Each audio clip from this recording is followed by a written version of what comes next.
Hello guys! Ayan, nagbabalik for today's video. Magluluto tayo ng chicken asado.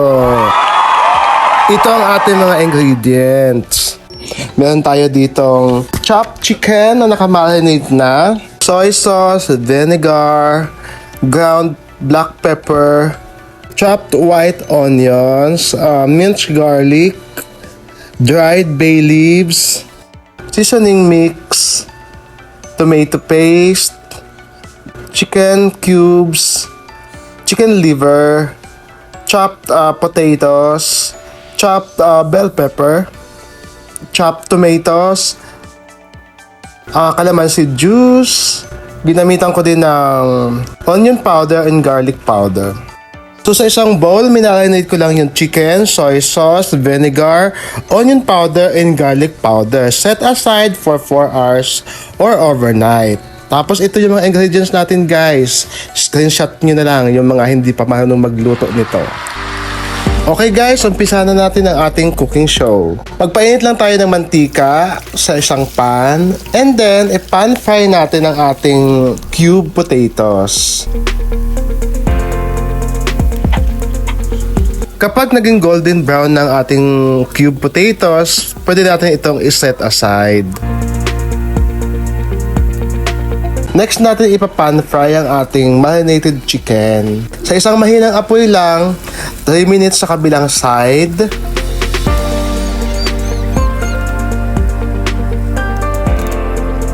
At kapag matapos ang 3 minutes, balik tayo natin sa kabilang side, 3 minutes ulit. Ganyan.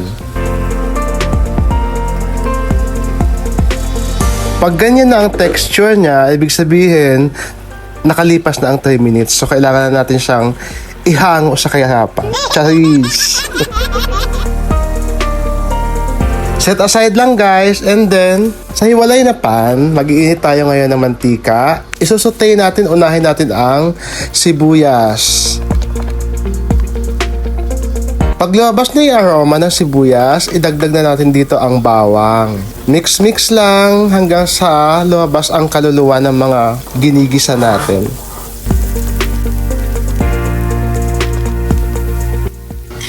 And then, saka natin i-add dito ang ating chopped tomatoes. Haluin lang ng haluin, mix-mix lang hanggang maging ganyan yung texture.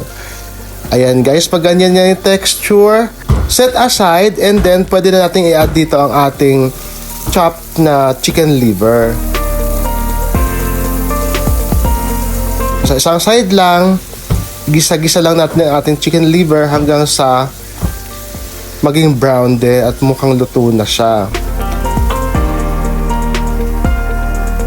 Pag ganyan na nga yung texture, ihalo na natin sa iba pa nating ingredients para mag-mix na sila. Ayan, pag ganyan na guys, ang next, ihahalo na natin dito yung marinated mixtures natin. Ito yung katas ng pinagbabahan natin ng chicken kanina. So, may lasa na yan guys, di ba? Obviously.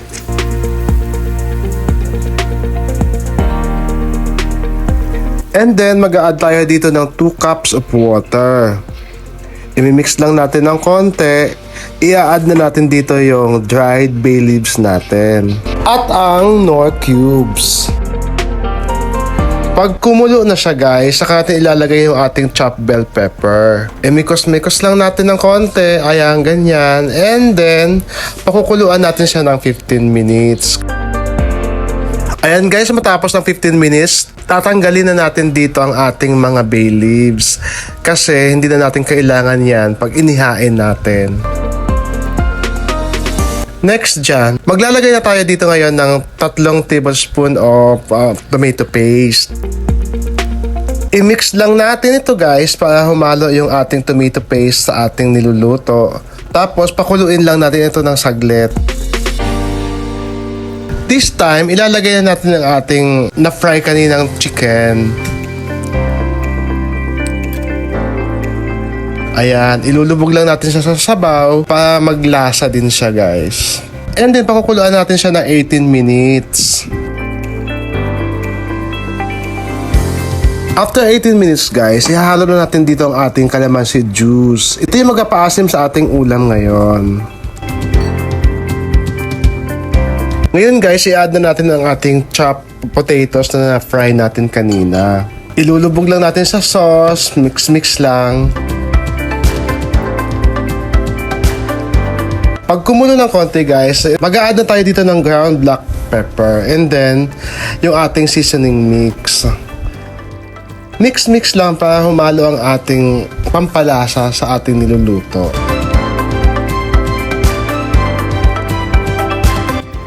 Ayan guys, ready to serve na siya. Ang sarap tingnan, di ba? Charis! So kailangan natin tikman ito guys. Ayan, maghahain na tayo.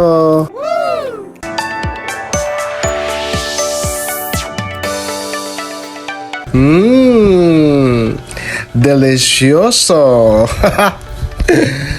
Nakakatakam. Kayo din ba? Magluto na din kayo. Char!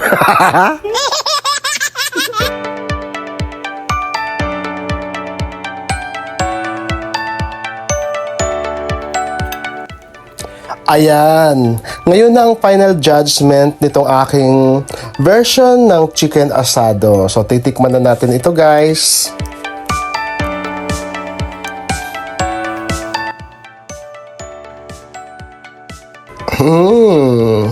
Ang sarap! Mas masarap pa sa ex mo. Charot! First time ko to magluto ng ganito, guys. Masarap talaga yung version ko.